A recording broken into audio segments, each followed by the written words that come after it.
ధ్యానం మనకి కుదరాలి అంటే రజో మార్గంలో జీవనం పనికిరాదు. రజో మార్గంలో జీవనంలో తీవ్రమైనటువంటి సంసార ఆసక్తి రాగబంధురంగా ఉంటుంది. రాగం అంటే ద్వేషభరితంగా కూడా ఉంటుంది. రాగం ఉన్న చోట ద్వేషం ఉంటుంది. రాగద్వేషాలు రెండు కలిసి ఉంటాయి. మనస్సులో మాలిన్యాన్ని ప్రవేశపెడతాయి. వీటి వల్ల కొన్ని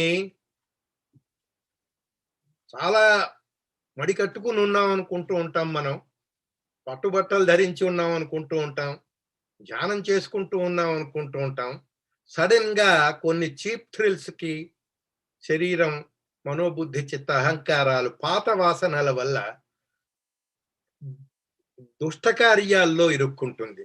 ఎలా అంటే చాడీలు చెప్పటం, ఎదురుగుండా లేని వాళ్ళని గురించి చాడీలు చెప్పటం, చీప్ థ్రిల్స్ కోసం అందరినీ ఆడిపోసుకోవటం, ఇటువంటివన్నీ ఉండటం వల్ల మన కామనలు తీరకపోవటం వల్ల, త్యాగం పూర్తిగా చేయకపోతే అది ఒక despise, restlessness, frustrations, short temper, ఇటువంటివన్నీ చోటు చేసుకుంటాయి. Anxiety syndromes, temper tantrums, frustrations ఎక్కువగా, డిసప్పాయింట్మెంట్స్, ప్రమోషన్ రాలేదు, ఇటువంటివన్నీ చోటు చేసుకుని ధ్యానం చేసుకోనివ్వదు మన్ని. అందుకని ఇవి ముందు అసలు సర్వకామనలు వదిలిపెట్టేయాలి అని భగవంతుడు, కృష్ణ భగవానుడు ఇందుకని చెప్పాడు. సశేషం, ఏమి నిశ్శేషంగా సర్వాన్ కామాన్, అన్ని వైపుల నుంచి వదిలిపెట్టాలి అని అన్నాడు. ఇది ప్రథమ చరణం. అంతే. ఇది పూర్తిగా అర్థం చేసుకోవాలి. దీనికి ఎన్ని దృష్టాంతాలైనా చెప్పుకోవచ్చు. అన్ని దృష్టాంతాల్లోకి నేను వెళ్ళటం లేదు ఇప్పుడు. సరే, సంకల్ప ప్రభవాన్ కామాన్ త్యక్త్వా సర్వాన్ అశేషతః. ఇది పూర్తిగా అర్థం చేసుకుందాము అని చేసుకున్నాం. కోరికలు పూర్తిగా విడిచిపెట్టేయాలి. సరే, కొన్నైనా ఉంచుకోవచ్చా అంటే ఎస్. మనకి 4వ అధ్యాయంలో శారీరం కేవలం కర్మ కుర్వన్ ఆప్నోతి కిల్బిషం, శరీర యాత్రకి సరిపడేటువంటి నిత్య అవసరమైనటువంటి కర్మలు, రోటీ, కపడా ఔర్ మకాన్, ఇటువంటి వాటికి కావలసినటువంటి అత్యవసరమైనటువంటి కర్మల వల్ల ధ్యానం ఏమి చెడిపోదు. సరికదా, మనకి కిల్బిషాలు అంటవు అని భగవంతుడు హామీ ఇచ్చాడు. అది కూడాను మనం తెలుసుకోవాలి. సరే, నెక్స్ట్ శ్లోకంలోకి, నెక్స్ట్ లైన్ లోకి వెడదాం. మనసైవేంద్రియ గ్రామం వినియమ్య సమంతతః.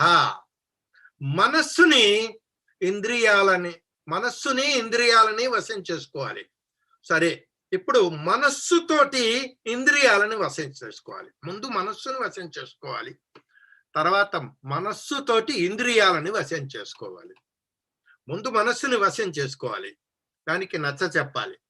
ఇవి మనస్సుని వశం చేసుకోవటానికి ఉన్న దుర్గుణాలన్నీ వదిలించేసుకోవాలి, కామనల్ని వదిలించేసుకోవాలి, లోపల ఉన్నటువంటి నికృష్ట రజోమార్గపు జీవనాన్ని వదిలించుకోవాలి, మనస్సుని దోవలోకి తెచ్చుకోవాలి.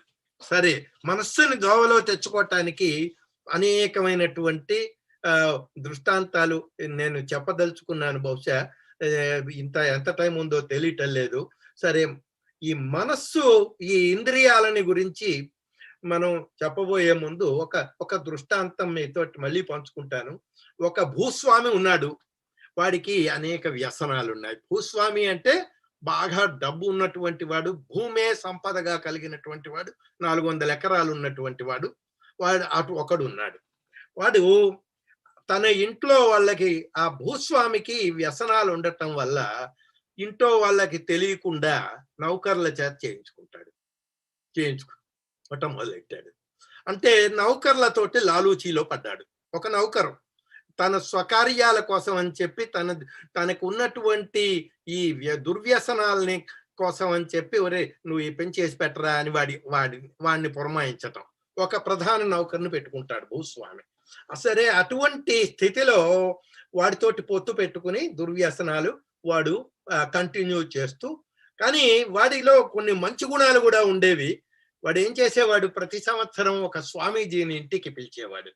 ఇంటికి పిలిచి పాదపూజ, భిక్ష, తర్వాత కాషాయ వస్త్రాలు ప్రదానం చేయటం, ఇటువంటివి చేస్తూ ఉండేవాడు సంవత్సరానికి ఒకసారి. స్వామీజీలకు కూడా అటువంటి వాళ్ళు ఇష్టం, డబ్బు గల వాళ్ళంటే. స్వామీజీ సరే ఒక సంవత్సరానికి ఒకసారి చాతుర్మాస్యంలో ఒక 3 రోజులు వీడి ఇంటికి వచ్చి దిగేవాడు.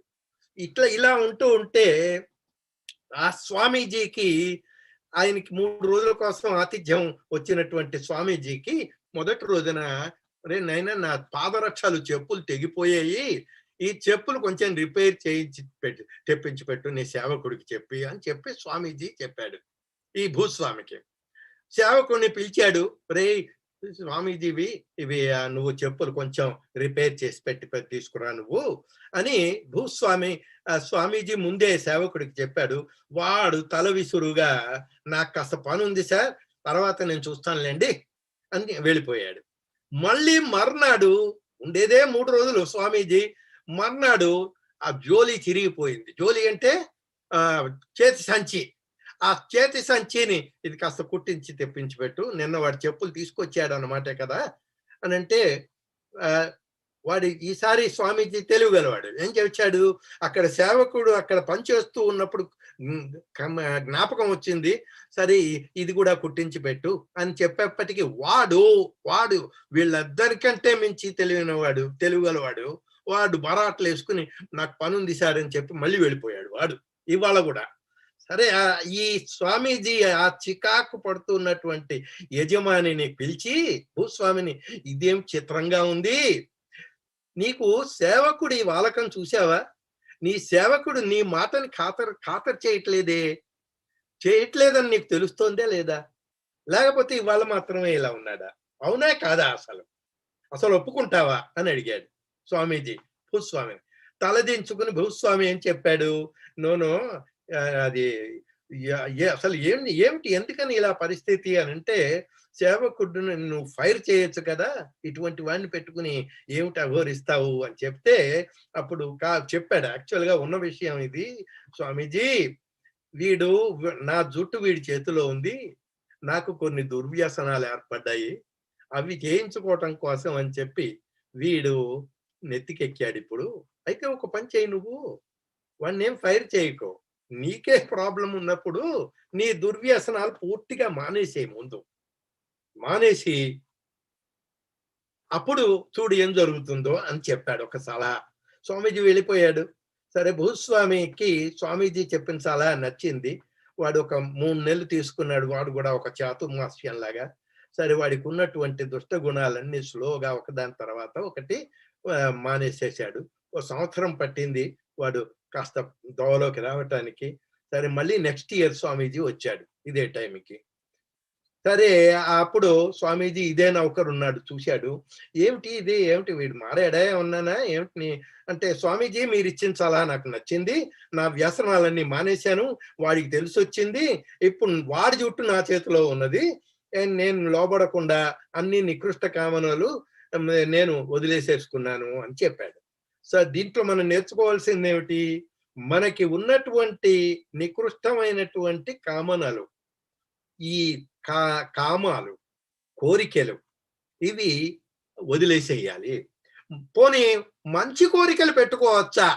చెడ్డ కోరికలు వదిలేద్దాం, మంచి కోరికలైనా పెట్టుకోవచ్చా అంటే అదంతా కుదరదు. ధ్యానం దగ్గరికి వచ్చేప్పటికీ మంచి చెడులతోటి నిమిత్తం లేదు అని ఒకటి నేర్చుకోవాలి మనం. మంచి కోరికలు కూడా మన్ని తప్పుడు దోవ పట్టిస్తాయి అని దానికి అనేక దృష్టాంతాలు చెప్తూ ఉంటారు. ఇప్పుడు ఇవాళ మటుకు నేను చెప్పటానికి కొంచెం మైండ్ ఇదైంది అన్నమాట, డైవర్షన్ వచ్చింది నాకు. సరే, తర్వాత చెప్తాను. ఇంద్రియ గ్రామం వినియమ్య సమంతతః. ఇంద్రియాలని ఇప్పుడు నెక్స్ట్ పట్టించాలి. మనస్సుని ఎలా కంట్రోల్ చేసుకోవాలి? మనస్సులో మనకి కలుగుతున్న మిరపకాయ బజ్జీలు తినాలి అన్నటువంటి కోరికలు, క్షుద్రమైనటువంటి కోరికలు అన్ని వదిలేసేసి త్యాగం చెయ్యాలి. మనస్సుని అదుపులో పెట్టుకోగలగాలి. దానికి మంచి పుస్తకాలు చదవటం, సజ్జన సాంగత్యం చేయటం, సాధు జనులతో సహవాసం చేయటం, ఇటువంటివి మనం ద్వారా మనం మనస్సుని వశంలో పెట్టుకోగలము అని సారాంశం. ఇంద్రియాలను ఎలా వశంలో పెట్టుకోవాలి? వినియమ్య సమంతతః, చాలా చాకచక్యంగా వశం చేసుకోవాలి. ఇంద్రియాలు ముఖ్యంగా ధ్యానాన్ని భంగపరుస్తాయి. అవి ఎన్ని? ఎలాంటి ఇంద్రియాలు భంగపరుస్తాయి, ఎలాంటివి భంగపరచవు? వేటి మీదకి అసలు వేటి మీదకి ఎగబడతాయి? అది ఎలా వశంలో, మన వశంలో చిక్కుకోకుండా ఎలా పారిపోతాయి? ఒకేసారి వాటిని వశం చేసుకోవాలా, లేకపోతే ఒకదాని తర్వాత ఒకటి వశం చేసుకోవాలా? ఇలా అనేక ప్రశ్నలు సాధకులు అడుగుతూ ఉంటారు. సరే, వాటికి మహర్షులు ఏమిటి సమాధానం చెప్తూ ఉంటారంటే, కృష్ణ భగవానుడే చెప్తూ ఉంటాడు సమాధానం. అసలు ఇంద్రియాలని వశం చేసుకోవాలంటే ముందు అసలు అవి ఎన్ని, అవి వేటి మీద ఎగపడతాయి, అసలు ఎట్నుంచి నరకాలి వాటిని, ఎట్నుంచి మొదలెట్టాలి అని ఇలాంటి క్వశ్చన్స్ అన్ని వస్తూ ఉంటాయి సార్. దీనికి ఏమిటంటే అట్నుంచి మొదలెట్టాలి. అట్నుంచి అంటే ఏటు? అట్నుంచి అంటే అవి వేటి మీదకి పరిగెడుతున్నాయో అట్నుంచి. అవి ఏమిటి? ఇంద్రియాలు వేటి మీదకి పరిగెత్తుతాయి? ఇంద్రియార్థాల మీద పడుతాయి. ఇంద్రియార్థాలు ఏమిటి? శబ్ద స్పర్శ రూపరసగంధాదులు. సో శబ్ద స్పర్శ రూపరసగంధాదుల నుంచి మొదలెట్టాలి. ఇంద్రియాలని వశంలో పెట్టుకోవాలి అంటే త్వగింద్రియం ఏం చేస్తుంది? రూపాన్ని దర్శిస్తూ ఉంటుంది, అన్ని రూపాలని చూస్తూ ఉంటుంది. ఇది ఎంత నికృష్టపుది అంటే దీన్ని వశంలో కనుక పెట్టుకోకపోతే అనవసరమైనటువంటి చండాలపు పిక్చర్లన్నీ చూడటానికి కూడా రెడీ అవుతుంది. అంత సిగ్గులేనటువంటివి ఇంద్రియాలు. మన ప్రస్తుత కాలమాన వైఖరి ఎలా ఉందంటే, అనేకమైనటువంటి పసిపిల్లల్ని వాళ్ళు ఏం చేస్తున్నారు అని భయపడిపోతూ ఉంటాం ఐప్యాడ్స్ లో. ఎందుకని? ఈ చక్షురేంద్రియం చేసే మిస్చీఫ్ అటువంటిది. నేను ఇంకా ఎక్కువ డీటెయిల్స్ లోకి చెప్పక్కర్లేదు, మీరు ఊహించుకోగలరు. సరే, ఇలా ఉంటూ ఉంటే ధ్యాన ప్రక్రియ ఒకటి ఇవాళ నేను ఇందాక చెప్పాను కదా, ఈ ఇంద్రియార్థాలు ఎలా మొదలెట్టాలి, దీనికి నేను మనస్సష్టాని ఇంద్రియాని, అసలు ధ్యానానికి భంగపరిచేటువంటి ఇంద్రియాలు మొత్తం 11 ఇంద్రియాల్లో, 14 ఇంద్రియాల్లో 5 ఇంద్రియాలు డైరెక్ట్ గా భంగపరుస్తాయి ధ్యానాన్ని. ఆ 5 కోసం ఇవాళ ఒక మెడిటేషన్ చేద్దాం. ఆ మెడిటేషన్ చాలా అత్యంతమైనటువంటి గొప్ప మెడిటేషన్. అది చేద్దాం. ముందు దానికి థియరీ నేను చెప్తాను. ఆ థియరీలో ఎలా ఉంటుందంటే, దీన్ని చుప్ మెడిటేషన్ అంటారు. చుప్ మెడిటేషన్. మీరు ఎప్పుడు విన్నారో లేదో నాకు అర్థం తెలీదు. బట్ మనస్సస్థాని ఇంద్రియాని ప్రకృతి స్థాని హర్షతి. ప్రకృతిలో ఆకర్షించబడి 5 ఇంద్రియాలు చాలా కష్టమైనటువంటి ఇంద్రియాలు. ఆ ఇంద్రియాలు ఏమిటి? చక్షు శ్రోత్ర జిహ్వ ఘ్రాణేంద్రియాలు. ఇవి వేటి మీద ఎగపడతాయి? శబ్ద స్పర్శ రూప రస గంధాదుల మీద ఎగపడతాయి. కళ్ళెం లేని గుర్రాల్లాగా ఎగపడతాయి. కళ్ళెం లేని గుర్రాల్లాగా చక్షు శ్రోత్ర. వీటికి సూపర్వైజర్ ఎవరు? మనస్సు. మనస్సు అంకుశం లేని మదపుటేనుగులాగా ఉంటుంది. మనస్సుని కంట్రోల్ చేయటం ఎన్నో నెలలు తీసుకుంటుంది. అయినా చేస్తూ ఉండాలి. సరే, ఈ గుర్రాలు ఎలాంటివంటే బాగా సుశిక్షితమైనటువంటి రేస్ హార్సెస్ లాగా గేట్స్ అలా తెరవగానే ఎగబడతాయి. వేటి మీద ఎగబడతాయి? శబ్ద స్పర్శ రూపరస గంధాల మీద ఎగబడతాయి. గేట్స్ తెరవటంతో. సరే, వీటిని వశం ఎలా చేసుకోవాలి? Divide and defeat them. Divide them first and defeat them. Conquer them strategy. War strategy అంటారు దీన్ని. ఇంద్రియాలు ఇవి చోడు దొంగల్లాగా పనిచేస్తాయి. ఈ 5ను ఒక చోడు దొంగల్లాగా, అకాంప్లిసెస్ అంటారు వాటిని. మనస్సు 5 ఇంద్రియాలు కలిసి మనస్సు ఎలాంటి వశంలో లేనటువంటి మనస్సు లేబర్ యూనియన్ తోటి కలిసి అకాంప్లిసెస్ లోకి దాని దాని వ్యక్తిత్వం మర్చిపోతుంది. అది అది అకాంప్లిస్ లాగా తయారయ్యి వాళ్ళతోటి పాటు చేరి అది కూడాను వాళ్ళని ముందు అదే ఇది దుష్టాశ్వం లాగా తయారయ్యి మదపుటేనుగులాగా ఉండి ఈ దుష్టాశ్వాలతోటి అది సహవాసం చేసి వీటిని చోడుదొంగల్లాగా నియమించి అవి ఒక ప్యాక్ట్ లో ఉంటాయన్నమాట. అది మనం తెలుసుకోవాలి. ముందు ఈ ఇంద్రియాలు పట్టులోంచి ఎలా విడిపించుకొని బయటపడతాయి, ఎవరి ప్రభావం వీటి మీద ఎక్కువ ఉంటుంది, దీని బలాలు ఏమిటి, దీనికి సమాధానం ఏమిటంటే మొదటిది సహవాస బలం, 2 సహవాసనా దోషం. సహవాసనా దోషం మనలో ఉన్నటువంటి పూర్వపు పనులు చేసినటువంటి ఒకానొక కొన్ని వికృతపు పనులు చేయటం వల్ల వచ్చే గార్లిక్ స్మెల్ లాగా అవి ఆ స్మెల్ ఆ వాసనాల రూపంలో అవి ఉండి మనలోకి వచ్చేస్తుంది. ధ్యానంలో కూర్చోగానే మనకి ఒక డ్రైవ్ చేసుకోలేకపోతున్నానే ఈ మధ్య, ఈ డ్రైవర్లెస్ కార్ వచ్చేసిందే, ఈ టెస్లా కారు డ్రైవర్లెస్ది కొంటే ఎంత బాగుంటుంది అని ఒక థాట్ వచ్చేసింది. ఎక్కడి నుంచి వచ్చింది? వాసన ఉంది అన్నమాట లోపల, ఇంకా వాసన పోలా. నీకు వాసన కూడా వచ్చింది అన్నమాట అని అనుకోవాలి మనం. అప్పుడు మనలో మనమే నవ్వుకోవాలి. మనలో ఉన్నటువంటి అజీర్ణమైనటువంటివి శేషంగా మిగిలిపోయినటువంటి వాసనలు ఎలా పనిచేస్తున్నాయో. ఆ ధ్యానంలో కూర్చున్నప్పుడు ఆ థాట్స్ వస్తూ ఉంటాయి. కొన్ని థాట్స్ అంటే సుఖ జీవనానికి ఇంతగా అలవాటు పడినటువంటి శరీరం కాబట్టి ఆ పాత వాసనలు మళ్ళీ వెనక్కి గుప్పున ఒక గంధమానం వచ్చినట్టుగా వస్తాయన్నమాట. అసలు ఎలా చాలా ఒక బుద్ధిమంతుడైనటువంటి ఉద్యోగి ఉండేవాడు. ఉద్యోగం చేసుకుంటూ ఆఫీస్కి రోజు వెళ్ళి చక్కగా దీపాలు పెట్టే వాళ్ళకి ఇంటికి వచ్చి నీళ్లు పోసుకుని దీపం పెట్టి కొంచెం ధ్యాన సంధ్యావందనం చేసుకోవటం, దీపం వెలిగించటం, ఇటువంటి పనులు చేస్తూ సహస్ర గాయత్రి జపం కూడా చేసుకుంటూ చక్కగా ఇంటి పట్టున ఉండేటువంటి ఒక ఉద్యోగి ఉన్నాడు ఒకడు. ఒకసారి అతను ఏం చేశాడంటే, ఒక చాలా డియర్ ఫ్రెండ్, ఒక మిత్రుడు, ఒరే క్లబ్కి రారా అని పిలిచాడు. ఒక క్లబ్కి రా, నీకు మాట చెప్తాను రా అన్నాడు. వాడితో పక్కనే పని చేస్తాడు అనమాట ఆఫీసులో. సరే వాడు క్లబ్కి వెళ్ళాడు. క్లబ్కి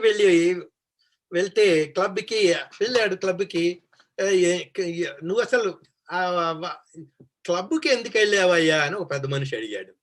అడిగితే నేను జస్ట్ ఊరికే అతను పిలిచాడు, నేను వెళ్ళాను, నేను ఊరికే న్యూస్ పేపర్ చదవటం కోసం వెళ్ళాను అన్నాడు. న్యూస్ పేపర్ మాత్రమే చదవటం కోసం వెళ్ళాను. నువ్వు అలా వెళ్ళకు, నీ పద్ధతి నాకు తెలుసు, నువ్వు చాలా మంచివాడినైనా, నువ్వు ఎందుకు ఎడతావు, ఆ న్యూస్ పేపర్ ఇంటికే తెప్పించుకో, ఇంట్లో చదువుకో అని చెప్పాడు పెద్ద మనిషి.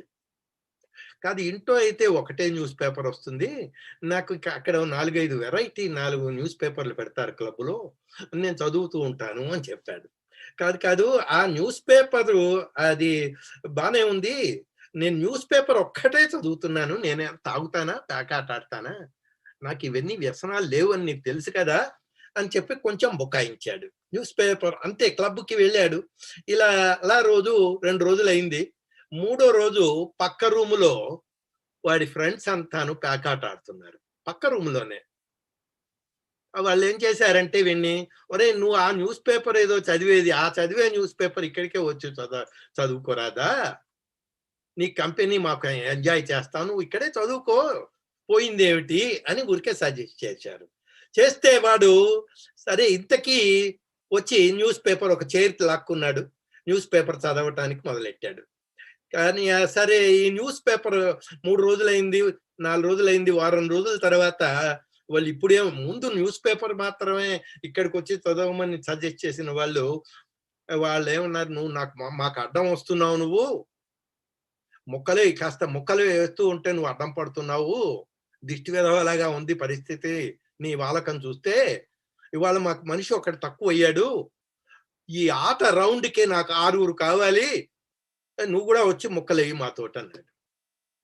అంటే ఇది ఇది నో నో నో నో నేనేమి ముక్కలేయటానికి నేను రాలేదు అన్నాడు వాడు. సరే వాళ్ళు ఇప్పటి వరకు వాడు ఆ న్యూస్ పేపర్ రూములో చదవటం బట్టి వాడి మీద వాసనలు, కొత్త వాసనలు ప్రవేశించాయి వాళ్ళలో.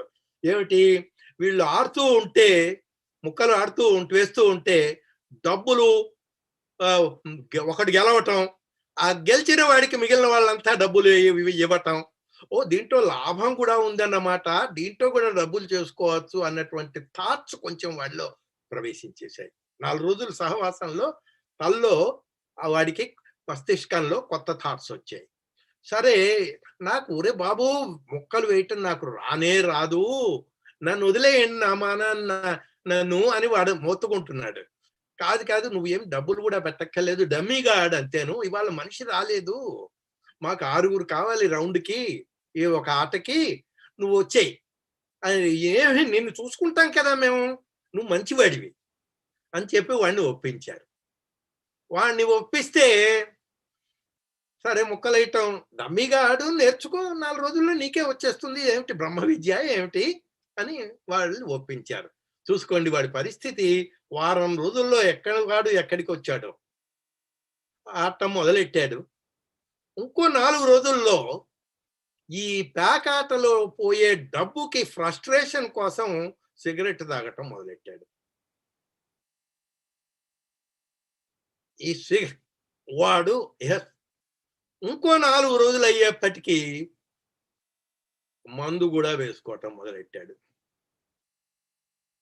ఈ పేకాట యొక్క ఇన్ఫ్లుయెన్స్ ఎంతవరకు వెళ్ళింది అంటే, కేరింతలు కొట్టడం వాళ్ళతోటి, వాళ్ళ తన్మయత్వం పొందటం, దాంతోటి వాడు డైరెక్ట్ గా ఇంటికి కూడా వెళ్లకుండా ఇక్కడికే డైరెక్ట్ గా వచ్చి ఇంట్లో శుభ్రంగా తిని భోజనం చేసి సహస్ర గాయత్రి చేసుకునేటువంటి వాడు కాస్త వాడు బయట కూళ్ళు కూడా తింటాం మొదలెట్టాడు. వాడు ఎంత దురవస్థలో చెప్పండి, వాడిని గురించి ఇలా ఉంటుందన్నమాట. ఈ సహవాస దోషం ఉన్నదే, ఇది ఎంతటి వాడినైనా ఎంతటి కిందకైనా దిగదార్చడానికి ఇది ప్రధానం అన్నమాట. ఇవి ఈ వాసన రూపంలో ఈ ఇంద్రియాలు ఒకదానికి ఒకటి లోబడి ఎలా పడిపోతాయి అంచెలంచెలుగా అని చెప్పటానికి ఇది ఒక దృష్టాంతం. అది ఒకటి మనం జ్ఞాపకం పెట్టుకోవాలి. వాడి పని గోవింద అంతే. వాడి చివరికి భార్యా బిడ్డలతోటి కొట్లాడటం, వాడికి పీస్ ఆఫ్ మైండ్ లేకుండా వాడు పూర్తిగా నష్టపడ్డాడు.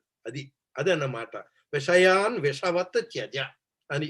ఇప్పుడు ధ్యానంలోకి ఇది ఇంద్రియాలని వశం చేసుకోవటానికి మనం ఒక 10 నిమిషాల సేపు ధ్యానం చేద్దాం. ఈ ధ్యానానికి మీరు అంత సమంకాయ శిరోగ్రీవం అలా కూర్చోండి. కూర్చుని ఒక్కసారి అనులోమ విలోమ ప్రాణాయామం, కుడి బొటన వేలుతోటి కుడివైపు నాస్ట్రిల్ని నొక్కి ఎడం వైపు దాంతో గాలి ఉచ్ఛ్వాస పైకి తీసుకుని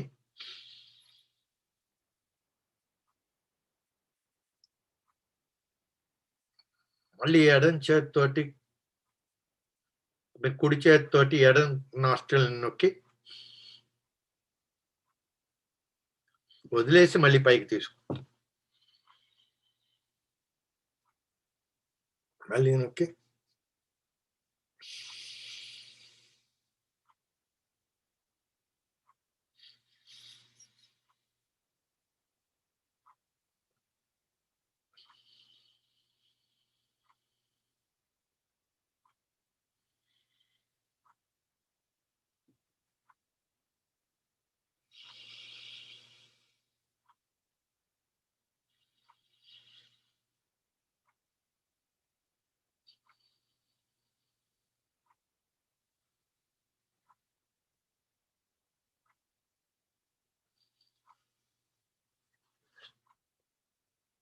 ఇది కేవలం ప్రిపరేషన్. సామాన్యంగా ఒక 10 నిమిషాలు చేయాలి.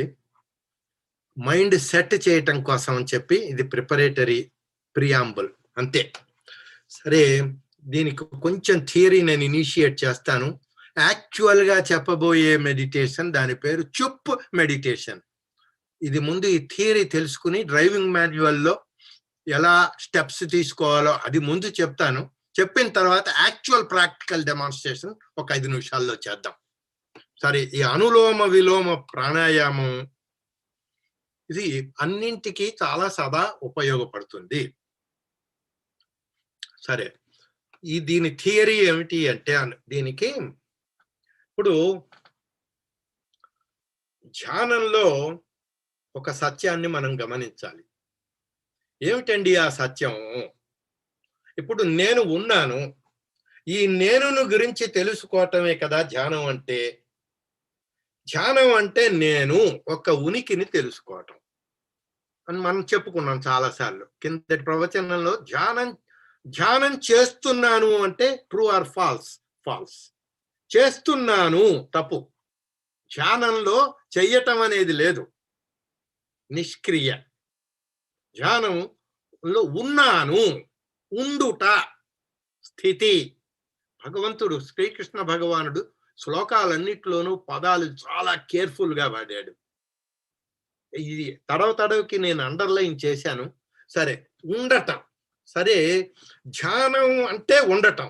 ఈ భాష పూర్తిగా అర్థం చేసుకోవాలి. వినియ సమంతత. ఈ నేను సంసారంలో ఉన్నప్పుడు నేను వన్ అనుకోండి. నేను సఫిక్స్ వన్. నేను వన్ ఎలా ఉంటుందంటే రూపాలతోనూ సంబంధం పెట్టుకుంటుంది, శబ్దాలతో సంబంధం పెట్టుకుంటుంది, గంధాలతో సంబంధం పెట్టుకుంటుంది, రుచులు రసాలతో పెట్టుకుంటుంది, తాకిడులు స్పర్శలతో కలగా పులగమైపోయి కలిసిపోయి తుంగోత్తుంగ తరంగాయమానంగా. తుంగం అంటే చాలా ఎత్తుగా, ఉత్తుంగం అంటే ఇంకా ఎత్తుగా, ఇలా అలల రూపంలో పైకి అలా ఉబ్బికి పైకి వెళ్తూ మళ్ళీ కిందకి పడుతూ తరంగాయమానంగా ఈ నేను పైకి ఎగురుతూ దిగుతూ ఈ శబ్ద స్పర్శ రూప రసగంధాల్లో ఈ అలజడలతోటి ఈ సంసార ప్రవాహంలో కొట్టుకుపోతూ ఉంటుంది అన్నమాట. ఇట్టి నేనులో, ఈ నేను వన్లో నేనున్నాను, మీరందరూ ఉన్నారు. కొంతమంది నా వాళ్ళు, కొంతమంది నన్ను పొగిడేవాళ్ళు, కొంతమంది నన్ను తిట్టేవాళ్ళు, ఈ కొంతమంది పరాయి వాళ్ళు, కొంతమంది గిట్టని వాళ్ళు, కొంతమంది మిత్రులు, కొంతమంది శత్రువులు, కొంతమంది మంచివాళ్ళు, కొంతమంది చెడ్డవాళ్ళు, నేను కట్టుకున్నటువంటి వాళ్ళు, కొంతమంది నేను కన్నవాళ్ళు, నన్ను కన్నవాళ్ళు, వీళ్ళందరి మీద రాగద్వేషాలు, నా కోపతాపాలు, నా ఫ్రస్ట్రేషన్స్, ఇవన్నీ కలిసిపోయి ఉంటుంది జగత్తులో ఉన్నటువంటి నేను వన్. నేను వన్ అంటే ఏమిటి? ఇవన్నీ కలిసి కలగా పులగమైనటువంటి నేను వన్. ఇహ రెండో నేను ఒకటి ఉంది.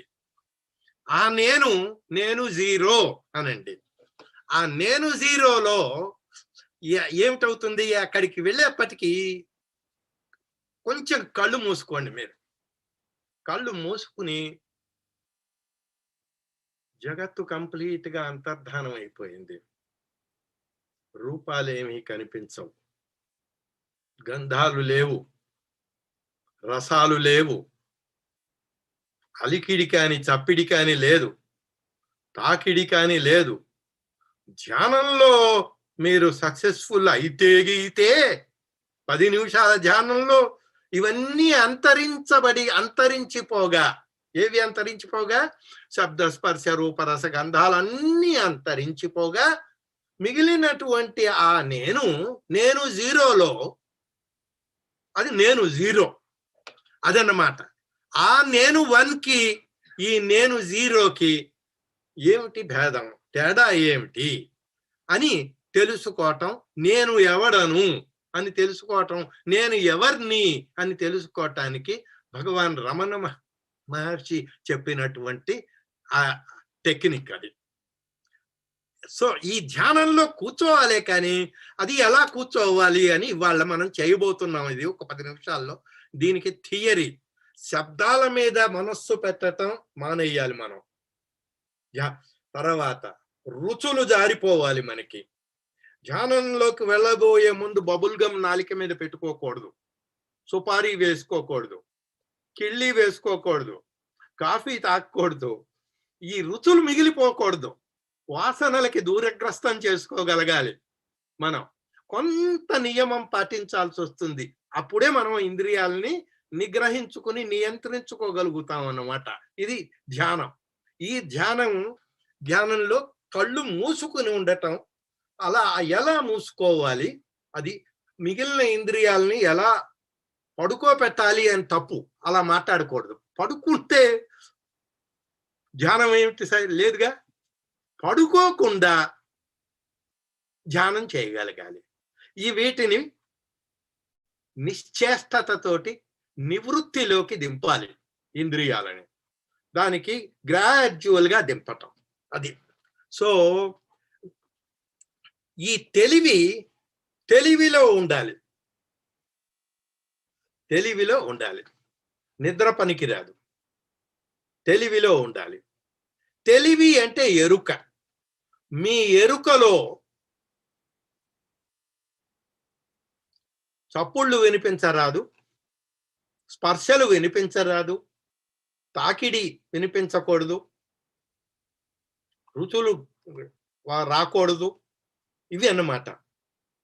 ఎరుక మరపులెరిగేడి ఎరుక. ఆ ఎరుకని మనం పట్టగలగాలి. ఆ తెలివితోటి మనం అనుసంధానం అవ్వాలి. ఆ తెలివితోటి ఏకం అవ్వాలి. తెలివి మాత్రమే ఉండాలి. అది ఈ ధ్యానం యొక్క లక్ష్యం, అది సాధన. సో దీనికి ఏమిటి? నేను జీరో. నేను కళ్ళు తెరిచినప్పుడు ఏ రూపాలైతే పరిగెత్తుకుని వచ్చేసేస్తున్నాయో, వాటి మీదకి ఎగపడుతున్నాయో, అవన్నీ అంతరింపజేయటం చేస్తే నేను జీరో అయిపోతాను. సో ఈ కళ్ళు మూసినప్పుడు నేను జీరో. రూపములు లేని కళ్ళు లేవు. కళ్ళు తెరిచినప్పుడు రూపములు వచ్చేస్తున్నాయి. ఈ రూపములు వచ్చినటువంటి నేను జీరోకి, ఇది వరకుకి రూపములు ఉన్నటువంటి నేనుకి, రూపములు లేని నేనుకి దీంట్లో తేడా ఏమిటో మనం గమనించగలగాలన్నమాట. ఇది కొంచెం కష్టమైనటువంటిదే, కానీ డెఫినెట్ గా మనం నేర్చుకోగలుగుతాం. దీని యొక్క ప్రారంభ దశ ఎలా ఉంటుంది అంటే ఇదిగో ఇలా ఉంటుంది. ఎలా? ఇప్పుడు కొంచెం సేపు మెడిటేషన్ గా యాక్చువల్ టెక్నిక్ లోకి వెళదాం. అంతాను ఇదివరకే కూర్చున్నట్టే నిఠారుగా కూర్చోండి. కూర్చుని అలా కూర్చున్నప్పుడు అలా కూర్చుని 2 చేతులు ఒళ్ళో పెట్టుకుని, అరచేతులు పైకి నింగిని చూస్తూ ఒళ్ళో పెట్టుకుని, మోకాళ్ళు నేలకి ఆంతూ, కన్నులు మూసుకుని, ముందు ఇందాక మనం అనులోమ విలోమ ప్రాణాయామంతో మొదలెట్టాం. కన్నులు మూసుకుని ఇలా భావించండి. ఏమని?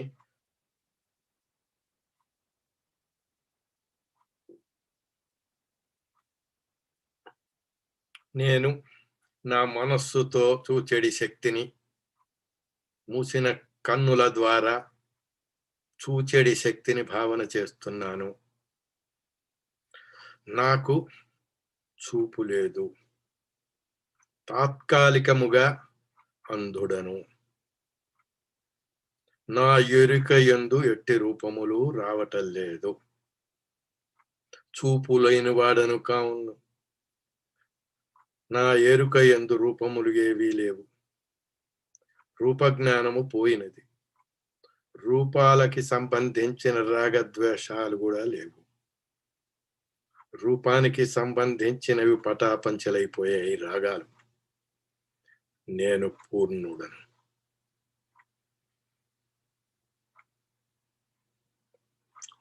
రూపమాత్మా.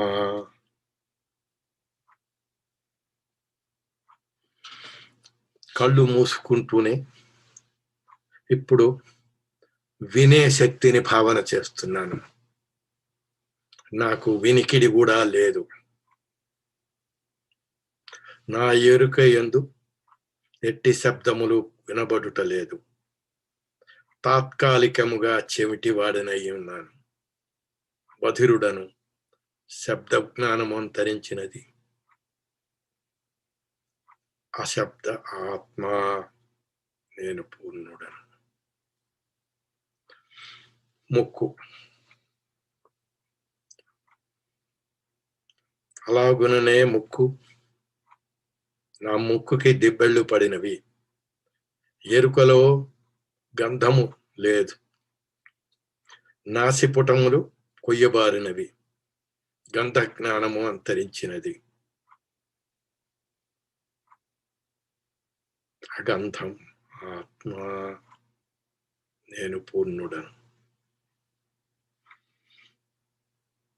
రసము రసనేంద్రియము, నాలుక ఎందు ఎట్టు రుచులు తగులుటలేదు.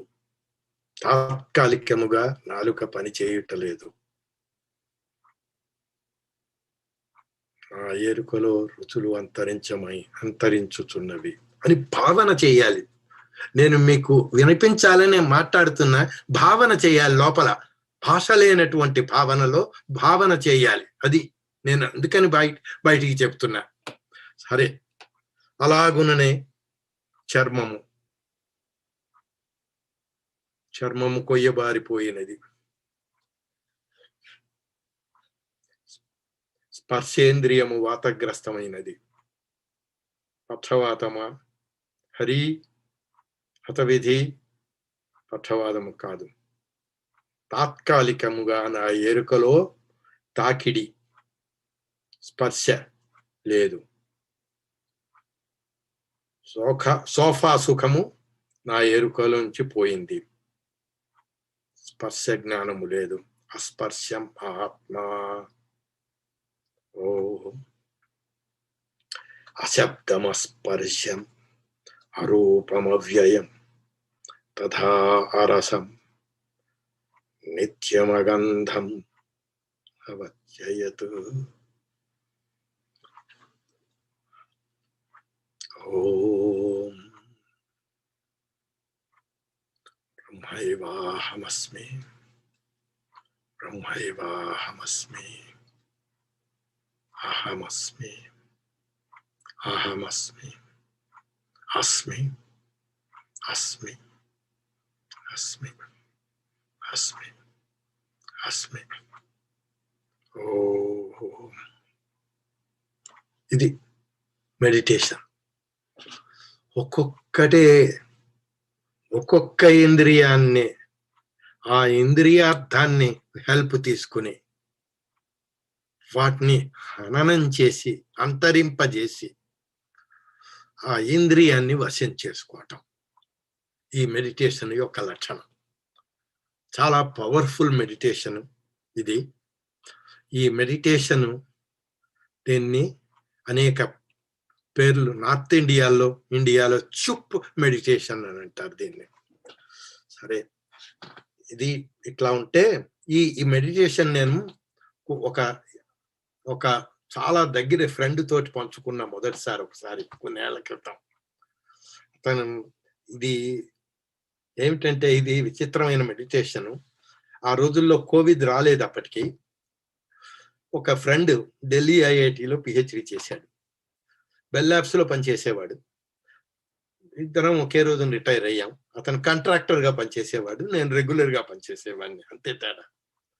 సరే, అతను రిటైర్ అయిన తర్వాత హిందూ చాప్లైన్ లాగా చేరాడు. హిందూ చాప్లైన్ అంటే హాస్పిటళ్లలో హిందువులు చచ్చిపోయినప్పుడు వాళ్ళని ఉపశమనార్థం, వాళ్ళకి కొంచెం వాళ్ళని ఇది చేయటం, శాంతవన కోసం అని. శాంతవన అంటే వాళ్ళని సముదాయించటం కోసం, ఏడుస్తూ ఉన్నటువంటి వాళ్ళని సముదాయించటం కోసం చాప్లైన్ అని పెట్టుకుంటారు హాస్పిటల్లో. హిందువులు కూడా ఇప్పటికీ 40 ఏళ్ళు అయింది కాబట్టి మనం వచ్చి ఈ దేశానికి హిందూ చాప్లైన్స్ కూడా ఒక సర్టిఫైడ్ కోర్స్ పెట్టి కొంతమంది అది హిందూస్ గా వాలంటీర్ చేసే వాళ్ళల్లో అతను ఒక హిందూ చాప్లైన్ అంటారు అతన్ని. Volunteer work. సరే, కార్లో ఒక రోజు వస్తున్నాడు, యాక్సిడెంట్ అయింది, కార్ యాక్సిడెంట్ అయింది. ఈ కార్ యాక్సిడెంట్ అవటం వల్ల కాలు ఫ్రాక్చర్ అయింది. కాలు ఫ్రాక్చర్ అయితే కాలుని క్యాస్ట్లో సీలింగ్కి వేలాడి తీసి పుల్లీసు, వెయిట్స్, లీవర్స్ అవన్నీ పెట్టి ఒక 10 రోజులు కదలకుండా దానికి క్యాస్ట్ వేసి సుపైన్ పొజిషన్ లో ఫ్లాట్ గా బ్యాక్ మీద పడుకోబెట్టేయటం. అలా కట్టి పడేస్తే ఆ ఎముక తూక్కుంటుంది ఒక 10 రోజుల్లో. ఎటు కదలకుండా ఉండాలి, కానీ అటు ఇటు ఏమీ కదలలేడు, బ్యాక్ మీద పడుకోవాలి. అతనికి కదలటానికి కూడా వీలవ్వదు. సడన్ గా కాల్ వచ్చింది నాకు, ఇలా అయింది అంటే అలా బాధపడ్డాను. సరే వెళ్ళాను అతని దగ్గరికి వెళ్ళాను. పిలిచినప్పుడు వెళ్ళాలి కదా, భార్య దగ్గర నుంచి కాల్ వచ్చింది, వెళ్ళాను నేను. సరే వెళ్తే అతను నిజంగా ప్రసాదు అని బావురుమన్నాడు, నిజంగా ఏడ్చేసి ఇలా ఉంది నా పరిస్థితి అని ఇటు తిరగలేడు అటు తిరగలేడు, అలా చూస్తూ బొటబొటా కళ్ళతోటి ఏడ్చేస్తున్నాడు. అతను అప్పుడు చెప్పాను, నాయన ఏమిటి ఇలా ఏడుస్తున్నావు చిన్నపిల్లాడిలాగా, ఉండు అసలు కష్టాలందరికీ వస్తాయి మిత్రమా, మానవ మాత్రుడికి కాకపోతే కష్టాలు ఎవరికి వస్తాయి, మంచి వాళ్ళకు కూడా వస్తాయి కష్టాలు, నువ్వు మంచివాడివి, అందులో హిందూ చెప్పలేనివి నీకు నేను చెప్పాలా, ఇంకా నయం చావు తప్పి కన్నులొట్టయినంత పని అయింది, ఇప్పుడు ఆఫీస్కి వెళ్ళాలా పడా లేదు కదా, ఓ వారం రోజులు ఆఫీసులో హాస్పిటల్లో ఉండాల్సి వస్తుంది, కాకపోతే కొంత ఖర్చు అవుతుంది, 10 రోజుల్లో అంత సరిపోతుంది, ధైర్యంగా ఉండు అని చెప్పాను నేను. చెప్తే అది కాదు ప్రసాదు నా సమస్య, ఇన్సూరెన్స్ పే చేస్తుంది నాకు, మరి ఇంకేమిటి అని అడిగా. వారం రోజులు నేను కదలకుండా ఇలా ఉండాలి ఫ్లాట్ గా, ఎలా సరిపోతుంది, వణికిపోతున్నా నేను అని అంటే, అసలు వారం రోజులు ఇలా ఉండటం వెర్రివాడా చూడు, ఇది అసలు నువ్వు కదిలేది దేహం, కదలంది కూడా దేహమే, కదలటం మానేసేది కూడా దేహమే, నేను అంటే దేహం కాదు, దేహం జడం, తర్వాత పనులు చేసేది మనస్సు, కర్మేంద్రియాలు పనులు చేస్తాయి, దేహం ఉచ్చబోసుకుంటుంది, దేహం అనేక పనులు నీకు తెలిసింది కదా. ఆత్మ దేహం కాదు, ఆత్మ నిష్క్రియం, నిశ్చలం, నిత్యం, శుద్ధం, పవిత్రమైనటువంటిది. మళ్ళీ నేనంటే దేహం కాదు, నువ్వు మళ్ళీ జ్ఞాపకం పెట్టుకో, నేనంటే దేహం కాదు, నేను ఆత్మని, కూటస్థుడు అంటే, కూటం అంటే గూటం అన్నమాట, బండరాయి, గూటానికి కట్టబడ్డ ఎద్దు దేహం, ఈ గూటం కదులుతుందా, కదలదు. అలాగే గూటం అంటే అది ఆత్మ గూటం లాంటిది, అది ముందు నువ్వు పెట్టుకో జ్ఞాపకం అని.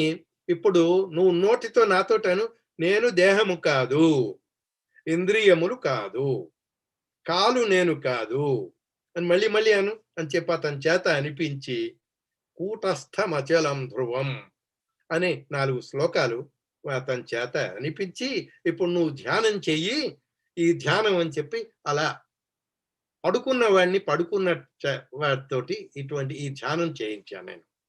చేయిస్తే 10 రోజుల తర్వాత అతని భార్య ఫోన్ చేసి, మా ఆయన ధ్యానం చేస్తున్నాడు, అన్ని సరిపోతున్నాయి, రేపటి నుంచి థెరపీలోకి వెళ్ళమన్నారు అని చెప్పి ఆవిడ చెప్పింది. మళ్ళీ నేను ఒక వారం రోజుల తర్వాత వెళ్ళాను నేను. సరే వెళ్తే అతను నిజంగా పనిచేసింది ప్రసాద్ ఇది అని చెప్పి అతను సంతోషపడి, నిజంగా అది అతని చాలా తృప్తితోటి నాతో చెప్పాడు, ఇంత పవర్ఫుల్ది బాగా అనిపించింది నాకు, నేను నిజంగా గట్టి ఎక్కేశాను, నయమైపోతుంది, నువ్వు అసలు బుద్ధిమంతుడివి, నాకు చాలా ఇష్టం, ఓపెన్ మైండెడ్ గా నువ్వు విన్నావు, నువ్వు చేశావు, ఇదే గొప్ప సంగతి అక్కడికి అని చెప్పి నేను అతన్ని సమాధానపరిచి అతన్ని కంటిన్యూ చేయమన్నా. ఆ యాక్సిడెంట్ లో అతనికి ఒక డిస్క్ కదిలింది. సరే ఇప్పటికీ అతను కేరళ వెళ్ళొస్తూ ఉంటాడు బోన్ సెట్టింగ్స్ కోసం, కేరళలో చాలాసేపు గడుపుతాడు, ఒక 3 నెలలు గడుపుతాడు. సరే ఇటీవల ఈ కోవిడ్ రావటం వల్ల మానేశాడు. మేము 2005లో రిటైర్ అయ్యాం, ఈ COVID-19 వచ్చింది. ఇది 5 ఏళ్ల క్రితం మాట. సరే, ఇది ఇట్లా ఉండగా ఇదండి ఏమిటి వాళ్ళ శ్లోకం. మనం ఏమి చదువుకున్నాం ఈ శ్లోకంలో? సంకల్ప ప్రభవాన్ కామాం త్యక్త్వా సర్వాన్ అశేషతః మనసైవేంద్రియ గ్రామం వినియమ్య సమంతతః. ఈ శ్లోకం గట్టిగా చదువుకున్నాం. దీని అర్థం ఏమిటి? సంకల్పముల వలన పుట్టినటువంటి సమస్త కోరికలు పూర్తిగా నిశ్శేషంగా విడిచిపెట్టి ఇంద్రియములను వశమునందు పెట్టుకుని, ముందుగా మనస్సును వశములో పెట్టుకుని, మనస్సు ద్వారా ఇంద్రియములను వశీకరణం చేసుకుని అన్ని వైపుల నుండి వాటిని నియంత్రణలోకి తెచ్చుకోగలిగి డాష్ డాష్ డాష్. నెక్స్ట్ శ్లోకం తర్వాత ముందు వారం చదువుతాం. ఇది అసమాపకమైనటువంటి శ్లోకం. దీంట్లో ఇహ వ్యాకరణాంశాల్లోకి వద్దాం. కొంచెం విశేష వ్యాకరణాంశాలు. సంకల్ప ప్రభవాన్ కామాం త్యక్త్వా. సంధి కామాం త్యక్త్వా, ఇది ఒక సంధి. ఈ సంధిని రుత్వం అని అంటారు, రుత్వ సంధి అంటారు. విసర్గంలో వస్తుంది. కామాన్ ప్లస్ త్యక్త్వా, అక్కడ అనుస్వారం వస్తుందన్నమాట. అది ఆ అనుస్వార సత్వసంధి సకారాదేశో భవతి. అందుకని కామాం త్యక్త్వా. కామాన్ ఆ నకారం ధృతం అర్ధమాత్ర పోయి పూర్తి అనుస్వారం వచ్చి దాని స్థానే సకారం కూడా రావటం వల్ల ఇది ఋత్వసంధి అనుస్వార అపరే సత్వసంధి సకారాదేశో భవతి అని దీనికి వ్యాకరణ సూత్రం. అది వ్యాకరణం ప్రకారం. మనసైవేంద్రియ గ్రామం. ఇంద్రియ గ్రామం అంటే ఇంద్రియ సముదాయము, గ్రామము అంటే సముదాయము. మనసా అంటే తృతీయ విభక్తి మనస్సు చేత ప్లస్ ఏవా మనసైవ, ఇది వృద్ధి సంధి. మనసా ప్లస్ ఏవ మనసైవ, అది వృద్ధి సంధి. మనసైవ ప్లస్ ఇంద్రియ గ్రామం మనసైవేంద్రియ గ్రామం, ఇది గుణసంధి. సమాసాలు ఈ శ్లోకంలో అశేషతః, నశేషాః తాన్, నైతత్పురుష సమాసం అంటారు. తతః స్వార్థే తృతీయ విభక్త్యంతాత్ తసిహి అని. సంకల్ప ప్రభవాన్. సంకల్పః ప్రభవః యేషాంతే తాన్. బహువ్రీహి సమాసం, అన్యపద ప్రధానం. దీన్ని సంకల్ప ప్రభవాన్ బహువ్రీహి సమాసం. ఇంద్రియ గ్రామం, ఇంద్రియానాం గ్రామః తం షష్ఠీ తత్పురుష సమాసం. ఇంద్రియానాం గ్రామః, ఇంద్రియాల యొక్క సముదాయము. అది సరే. కృదంతాలు 2 ఉన్నాయంతేను. త్యక్త, త్యక్త్వా, అది త్వా ప్రత్యయం. దానికి త్యక్త్వా, త్యజ్ ప్లస్ త్వా, త్యజ్ అన్నటువంటి ధాతువు, ఇది కృదంతం. వినియమ్య, ఇక్కడ 2 ఉపసర్గాలు ఉన్నాయి. వి విశేషేణ ప్లస్ ని నిశ్చయాత్మికయా, యం ప్లస్ ల్యప్, ల్యవంతం, ల్యప్ అని. అది సో వినియమ్య అంటే కంట్రోల్ చేసుకోవటం. వినియమ్య అంటే కంట్రోల్ చేయటం. అది సరే. మనం విశేషమైనటువంటి వ్యాకరణ అంశాలు కంప్లీట్ చేశాం. ఇప్పుడు శంకర భాష్యం. సంకల్ప ప్రభవాన్ కామాంస్త్యక్త్వా సర్వానశేషతః మనసైవేంద్రియ గ్రామం వినియమ్య సమంతతః. సంకల్ప ప్రభవాన్, సంకల్పః ప్రభవః యేషాం కామానాం. శంకర భగవత్పాదుల వారు రాస్తున్నారు ఇలా. సంకల్పము వేటి ఉత్పత్తికి కారణమో తే సంకల్ప ప్రభవాః కామాః, అవి సంకల్ప ప్రభవములు. తాన్ వాటిని త్యక్త్వా పరిత్యజించి, విడిచిపెట్టి, సర్వాన్ శేషతః నిర్లేపేన, వాటి గంధము కూడా లేకుండా, గార్లిక్ స్మెల్ కూడా రాకుండా బాటిల్ని కడిగేసినట్టు, కించ మరియు మనసైవ వివేకయుక్తేన వివేకముతో మనస్సు చేత ఇంద్రియ గ్రామం ఇంద్రియాల యొక్క సముదాయమును వినియమ్య నియమనం కృత్వా కంట్రోల్ చేసి నియంత్రించి సమంతత అన్ని దిశల నుండి ఆ సమంతాత్ అన్ని వైపుల నుండి కంట్రోల్ చేసి డాష్ డాష్ డాష్ ఈ శ్లోకం. అది చెప్పాను కదా, ఈ శ్లోకం ఇన్కంప్లీట్ శ్లోకం, ముందు శ్లోకం తోటి కంప్లీట్ అవుతుంది. ఇక్కడ ప్రశ్నలు ఏమిటి? కామాహ కీదృశాః, ఎటువంటి కామనలను? సంకల్ప ప్రభవాః, సంకల్పముల నుండి ఉదయించిన, మనస్సులోంచి ఉద్భవించిన. ఎలా ఉద్భవించిన? ఇదివరకు పాత వాసనల వల్ల, దుష్ట సహవాసముల వల్ల, తప్పుడు అభిప్రాయముల వల్ల, పాత జ్ఞాపకాల వల్ల, ఎప్పటికప్పుడు కొత్తగా వస్తూ ఉండే కామనలు, మన్ని వ్యాధ పెట్టేటువంటి కామనలు, మిరపకాయ బజ్జీ తినటం లాంటివి, అది అటువంటివి కామనలు. సరే, యోగి కీదృశాన్ కామాన్ త్యజేత్, యోగి ఎట్టి కామనలను విడిచిపెట్టవలెను? సంకల్ప ప్రభవాన్, సంకల్పముల నుండి పుట్టినటువంటి కామనలని విడిచిపెట్టవలెను.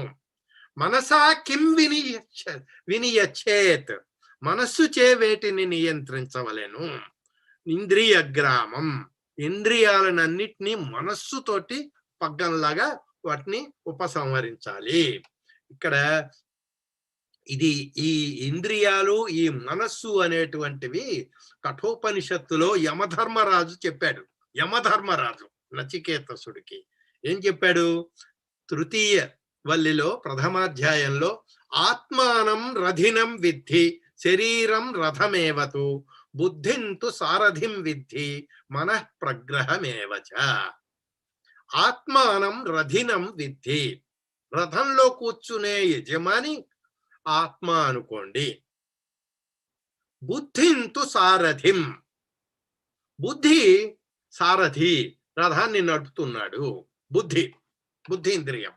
మనః ప్రగ్రహమేవచ, మనస్సు వీటి ఆ ఇంద్రియాలన్నిటినీ హయాలు, అశ్వాల్లాగా గుర్రాల్లాగా ఊహించుకుని వాటి కళ్ళాలు, ఆ పగ్గం ఆ మనస్సు చేతిలో అలా అలా పట్టుకోవడం, మనస్సు అలా పట్టుకుని ఉంటుంది. మనః ప్రగ్రహమేవచ. యస్తు అవిజ్ఞానవాన్ భవతి యుక్తేన మనసా సదా తస్య ఇంద్రియాణి అవశ్యాని దుష్టాశ్వా ఇవ సారథే. అవిజ్ఞానం, విజ్ఞానం లేనటువంటి మూర్ఖుడు, అవిజ్ఞానవాన్ భవతి అయుక్తేన, వాడి మనస్సు అయోగ్యమైనటువంటి మనస్సు కనుక కలిగినటువంటి అవిజ్ఞానవంతుడు, విజ్ఞానవంతుడు కాని మూర్ఖుడు కనుక వాడి మనస్సుకి అది దుష్టవాస్యాల కింద తయారవుతుంది. వాడి మనస్సే కనుక దుష్టంగా ఉంటే ఇక వాడు పట్టుకున్నటువంటి గుర్రాలు వాడి వశంలోంచి తప్పిపోయి పారిపోతాయి. ఇందాక యజమాని కథ చెప్పాను, భూస్వామి కథ, అలాంటిది. యస్తు విజ్ఞానవాన్ భవతి యుక్తేన మనసా సదా, బాగా చదువుకున్నటువంటి వాడు, పండితుడు, జ్ఞానం విశేషంగా సముపార్జించినటువంటి వాడు, ధ్యానయోగ సంసిద్ధుడైనటువంటి వాడి మనస్సు ఉన్నదే, అటువంటి మనస్సులో అశ్వాలు అవి సదశ్వ ఇవ సారథే, అవి సదశ్వాలు, సత్ మంచి అశ్వాల్లాగా అవి ఉంటాయి అని చెప్తున్నాడు. యస్తు అవిజ్ఞానవాన్ భవతి అమనస్కః సదా శుచి న స పదం ఆప్నోతి సంసారం చ అధిగచ్చతి. అవిజ్ఞానవంతుడి యొక్క మనస్సు కనుక అయితే, వాడి చేతిలో ప్రగ్రహంలో ఉన్నటువంటి అశ్వాలు, ఇంద్రియాలు నిగ్రహింపబడక అవి సంసారంలో మునిగి ఉంటాయి. అయస్తు అవిజ్ఞానవాన్ భవతి అమనస్కః, మనస్సు లేకపోతే, అందుకని మనస్సుతోటి చెయ్యాలి మనం, మనస్సుని నిగ్రహించుకోగలగాలి. మనస్సుని మనం వశంలో పెట్టుకుని అప్పుడు ఇంద్రియాలు చెప్పిన మాట వింటాయి. యజమాని కనుక డిసిప్లిన్డ్ గా ఉంటే, తాగుడు లేకుండా, దుష్ట వ్యసనాలు లేకుండా, దుష్ట సహవాసాలు లేనటువంటి యజమాని కింద మృత్యుగణం ఎలా కట్టుకుని పనిచేస్తుందో శిస్తులో అలాంటి అవస్థ అది. యస్తు విజ్ఞానవాన్ భవతి స మనస్కః సదా శుచిః, వాడు శుచిమంతుడు. సతు తత్పదమాప్నోతి, వాడు ఆ పదాన్ని పొందుతాడు జ్ఞాన మార్గంలో. యస్మాత్ భూయో నజాయతే, వాడు మృత్యుమపైతి, వాడు చాలా గొప్పవాడు. విజ్ఞాన సారథిర్యస్తు మనః ప్రగ్రహవాన్ నరః సోధ్వన పారమాప్నోతి తద్విష్ణో పరమం పదం.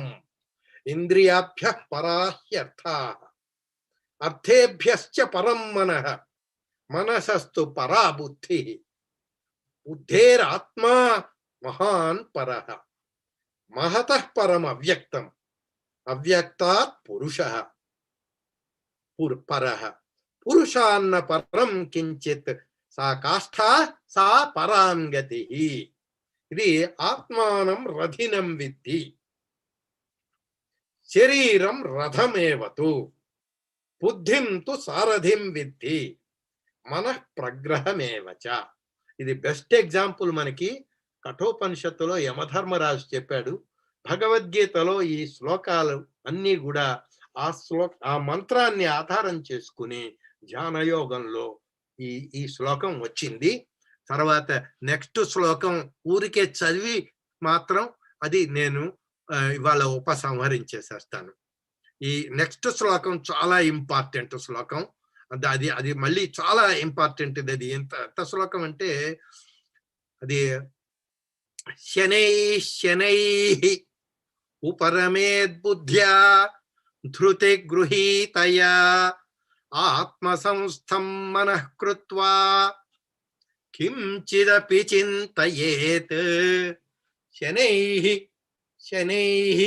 ఉపరమేత్ బుద్ధ్యా ధృతి గృహీతయా ఆత్మసంస్థం మనః కృత్వా న కించిదపి చింతయేత్.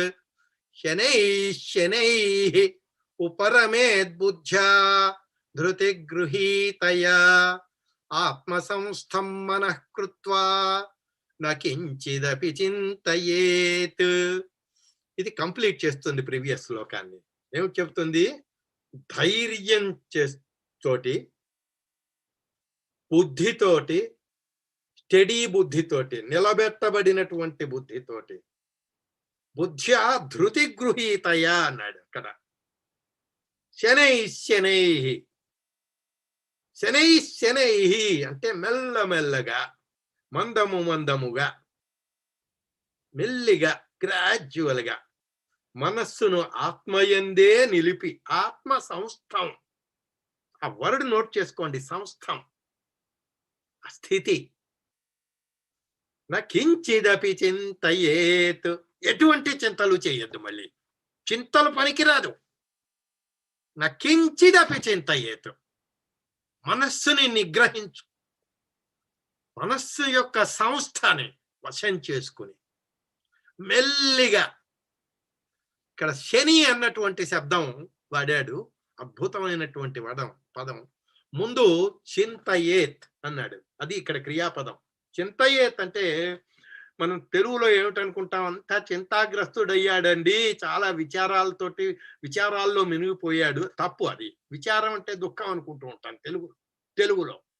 కానీ సంస్కృతంలో ఈ పదాలు, ఆ ధాతువుని మనం తీసుకుంటే ఆ చింత అన్నటువంటి, చింతయేత్ అన్నటువంటి, నా చింతయేత్ అంటే దాని అర్థం ఏమిటంటే ఎటువంటి ఆలోచనలు రానివ్వకూడదు. నా చింతయేత్.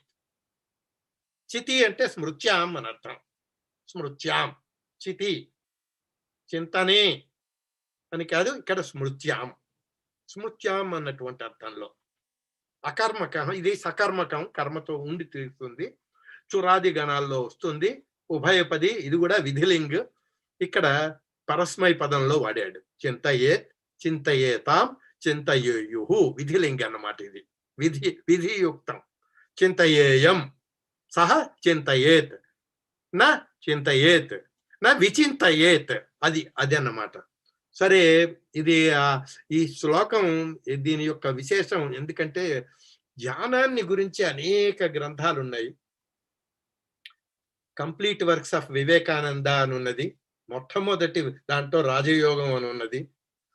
ఈ వివేకానందుడి రాజయోగం చాలా గొప్ప గ్రంథం.